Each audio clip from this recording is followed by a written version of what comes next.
నిర్మల్ జిల్లా దిలావర్పూర్ గుండంపల్లి గ్రామాల మధ్య ఇథనాల్ ఫ్యాక్టరీ ఏర్పాటును నిలిపివేయాలంటూ ఆందోళనకు దిగారు రైతులు.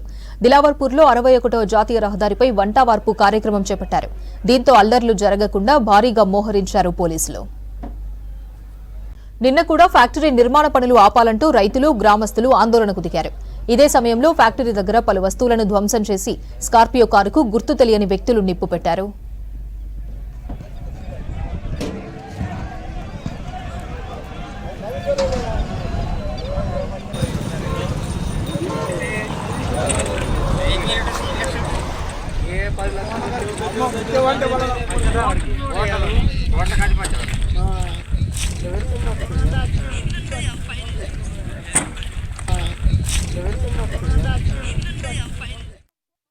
ఇక్కడ మాకు తెలియకుండా ఇథనాల్ ఫ్యాక్టరీ స్టార్ట్ అయ్యలేదు.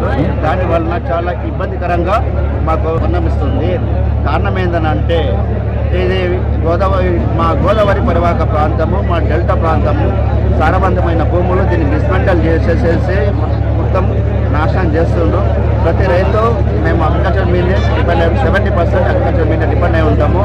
దీనివల్ల దుష్పరిణామాలు చాలా భయంకరంగా ఉంటాయి. Air pollution, land pollution, soil pollution, మళ్ళీ వాటర్ పొల్యూషన్, దానివల్ల మా హెల్త్ ప్రాబ్లమ్, డిజీజ్ వచ్చే అవకాశం ఉంటుంది.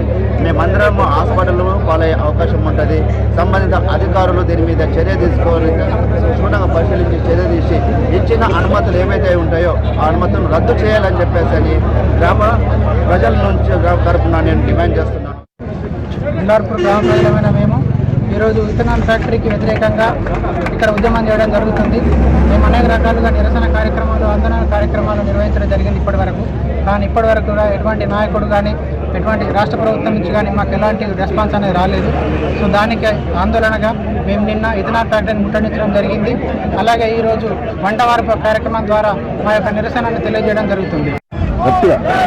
ఈ ఫ్యాక్టరీ మాకు ఇథనాల్ ఫ్యాక్టరీ మాకు అర్థాన్ని గట్టిగా డిమాండ్ చేస్తున్నాం.